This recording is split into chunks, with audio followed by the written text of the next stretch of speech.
Hello, അസ്സാം വലൈക്കും. Welcome back to my channel. എന്താണ് എല്ലാവരുടെയും വിശേഷങ്ങൾ? എല്ലാവർക്കും സുഖമല്ലേ?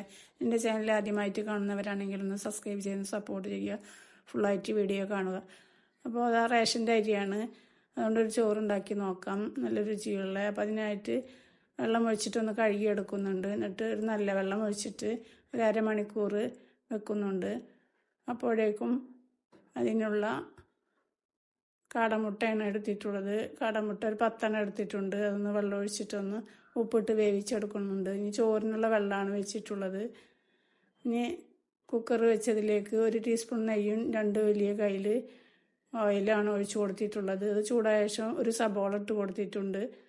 എന്നിട്ടൊന്ന് മൂപ്പിച്ചെടുക്കാം. സബോള ഒന്ന് പൊരിച്ച പോലെ ആക്കി എടുക്കുന്നുണ്ട്. അപ്പോൾ അപ്പോഴേക്കും വെള്ളം തിളക്കാനായിട്ടുണ്ട്. അതിലേക്ക് 2 ഗ്രാമ്പു, 2 ഏലക്ക, 2 കഷ്ണം പട്ട ഇട്ട് കൊടുത്ത് പാകത്തിന് ഉപ്പിട്ട് കൊടുത്ത് ഇളക്കുന്നുണ്ട്. ഇതിലേക്ക് അരി ഇട്ട് കൊടുക്കുന്നുണ്ട്. കുറച്ച് ഓയിലും ഒഴിച്ച് കൊടുത്തിട്ടുണ്ട്. എന്നിട്ട് നന്നായിട്ടൊന്ന് ഇളക്കി കൊടുക്കാം. അപ്പോൾ അത് സബോളൊക്കെ നന്നായിട്ട് ഇതുപോലെ ആയി കിട്ടിയിട്ടുണ്ട്. ഞാൻ ഒന്ന് മാറ്റി വെക്കാം. കുക്കറിൽ തന്നെ കുറച്ചും കൂടെ നെയ്യ് ഒഴിച്ച് കൊടുത്തിട്ടുണ്ട്, 1 ടീസ്പൂണ്.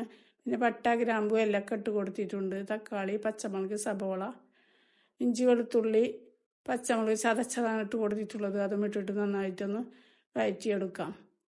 അപ്പോൾ സാധാരണ നമ്മൾ സബോള ഇട്ട് വഴറ്റുന്ന അത്ര വഴറ്റണ്ട. അതിലേക്ക് മഞ്ഞൾപ്പൊടി 1/4 ടീസ്പൂൺ ഇട്ട് കൊടുത്തിട്ടുണ്ട്. പിന്നെ ചിക്കൻ മസാലയാണ്, അതൊരു വലിയ ടീസ്പൂൺ ഇട്ട് കൊടുത്ത് നന്നായിട്ടൊന്ന് മിക്സ് ചെയ്ത് കൊടുക്കാം. ഇനി അതിലേക്ക് മാഗിയുടെ ക്യൂബാണ് ഇട്ട് കൊടുക്കുന്നത്. പകുതിയാണ് എടുത്തിട്ടുള്ളത്. ഉപ്പിന് പാകത്തിനായിട്ടാണ് ഇട്ട് കൊടുക്കുന്നത്.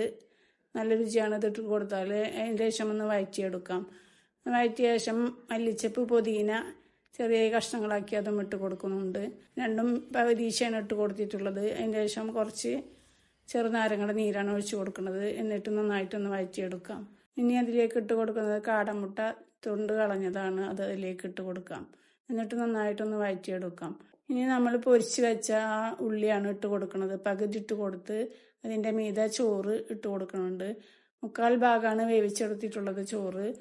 നന്നായിട്ട് വേവിച്ചെടുക്കരുത്, പെട്ടെന്ന് ഇതായി പോവും. ഇനി അതിൻ്റെ മീതെ കുറച്ച് മല്ലിച്ചപ്പാണ് ഇട്ട് കൊടുക്കുന്നത്. പിന്നെ പകുതി പൊരിച്ച ഉള്ളിയും അതിൻ്റെ മീതെ ഇട്ട് കൊടുത്ത് 1 ചെറിയ ടീസ്പൂണ് ചിക്കൻ മസാലപ്പൊടിയും ഇട്ട് കൊടുത്ത് 1 ചെറിയ ടീസ്പൂണ് നെയ്യും ഒഴിച്ച് കൊടുക്കുന്നുണ്ട്. ഞാൻ വെയിറ്റ് ഇട്ട് 1 മിനിറ്റ് നേരം വെച്ച് പിന്നെ 5 മിനിറ്റ് കഴിഞ്ഞിട്ടാണ് പിന്നെ മൂടിയെടുത്തിട്ടുള്ളത്. അപ്പോൾ ആ ചോറൊക്കെ റെഡിയായി കിട്ടിയിട്ടുണ്ട്. ഈ വീഡിയോ എടുത്തുകൊണ്ടിരിക്കുമ്പോൾ കറണ്ട് പോയിട്ടുണ്ട് കേട്ടോ. അതാണ് ചില ഭാഗത്ത് ക്ലിയർ ഇല്ലാണ്ട് കിട്ടിയിട്ടുള്ളത്. എല്ലാവരും ക്ഷമിക്കണം. പാകത്തിന് വേവായി കിട്ടിയിട്ടുണ്ട്. കാടമുട്ടൊക്കെ അതിൽ നന്നായി മസാലയൊക്കെ പിടിച്ച് കിട്ടിയിട്ടുണ്ട്. ഇനി ഇത് ഒരു പാത്രത്തിലേക്ക് മാറ്റി കൊടുത്തിട്ടുണ്ട്. അപ്പോൾ വീഡിയോ ഇത്രയുള്ള വീഡിയോ എല്ലാവർക്കും ഇഷ്ടപ്പെട്ടെന്ന് കരുതുന്നു. വീഡിയോ ഇഷ്ടപ്പെട്ടാൽ ലൈക്ക് ചെയ്യാനും ഷെയർ ചെയ്യാനും സബ്സ്ക്രൈബ് ചെയ്യാനും കമൻറ്റ് ചെയ്യാനും മറക്കരുത്. വീഡിയോ ആദ്യമായിട്ട് കാണുന്നവരാണെങ്കിൽ ഒന്ന് സബ്സ്ക്രൈബ് ചെയ്ത് സപ്പോർട്ട് ചെയ്യുക. വീഡിയോ ഫുള്ളായിട്ട് കാണുക. ഇനി മറ്റൊരു വീഡിയോയുമായിട്ട് വരാം.